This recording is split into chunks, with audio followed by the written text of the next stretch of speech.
ஆண்டவராகிய இயேசு கிறிஸ்துவின் நாமத்தினாலே ஜூலை மாதம் 20 ஃபேஸ்புக் வாட்ஸ்அப் மூலமாக எங்களை சந்திப்பதில் மீது மகிழ்ச்சி அடைகிறேன்.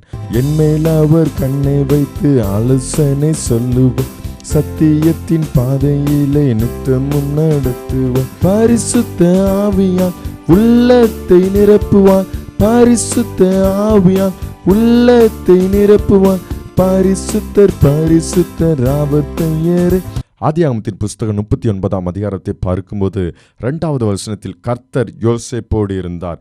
3வது வசனத்தில் கர்த்தர் யோசேப்பின் காரியத்தை வாய்க்க பண்ணினார். 5வது வசனத்தை பார்க்கும்போது கர்த்தர் யோசேப்பின் நிமித்தமாய் ஆசீர்வாதத்தை கொண்டு வந்தார். இன்றைக்கு உங்கள் வாழ்க்கையில் நீங்கள் ஆசீர்வாதத்தை பெற்றுக்கொள்ள வேண்டுமானால் ஆண்டவர் உங்களோடு இருக்கும்போது ஆசீர்வாதத்தை பெற்றுக்கொள்ள முடியும். ஆண்டவர் உங்களோடு இருக்க வேண்டுமானால் நீங்கள் தேவ சமூகத்திலே பரிசுத்தமாய் வாழுங்கள், ஜெபியுங்கள், வேதத்தை தியானியுங்கள். ஆண்டவர் உங்களுடைய வாழ்க்கையை யோசேப்பை ஆசீர்வதித்த தேவன், யோசேப்பின் காரியத்தை வாய்க்க பண்ணின தேவன், யோசேப்புக்கு ஆசீர்வாதத்தை கொண்டு வந்த தேவன் உங்களுடைய வாழ்க்கையில் ஆசீர்வாதத்தை கொண்டு வர முடியும். ஆண்டவர் எதிர்பார்க்கிற பரிசுத்தம் நமக்குள்ளே இருக்குமானால் ஆண்டவர் நம்முடைய காரியத்தை வாய்க்க பண்ணுவார், நம்முடைய வாழ்க்கையில் ஆசீர்வாதத்தை உண்டு பண்ணுவார்.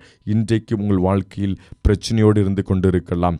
யோசேப்பினுடைய சூழ்நிலையை பார்க்கும்போது தன் சொந்த சகோதரனால் பகைக்கப்பட்ட சூழ்நிலை, தன் சொந்த சகோதரனால் புறக்கணிக்கப்பட்ட சூழ்நிலை, தன் சொந்த சகோதரனால் விற்று போடப்பட்ட சூழ்நிலை, அடிமையாக கொண்டு போடப்பட்ட சூழ்நிலை.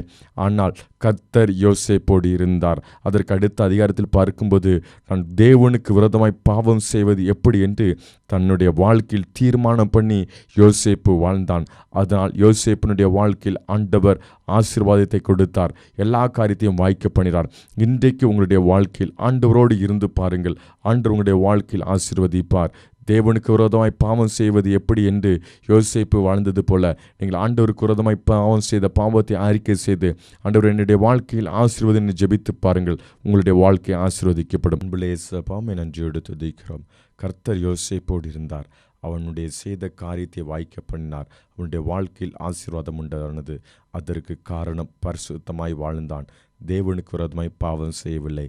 இன்றைக்கு என்னுடைய காரியங்கள் வாய்க்கவில்லை, நன்மை நடக்கவில்லை, ஆசீர்வாதம் வரவில்லை, என்னுடைய காரியம் வாய்க்கவில்லை என்று அங்கலாய்ப்போடு ஜெபித்து கொண்டிருக்க ஒவ்வொரு பிள்ளைகளுடைய வாழ்க்கையிலும் பரிசுத்தமாய் வாழ ஆண்டவர் கிருபை கொடுப்பீராக.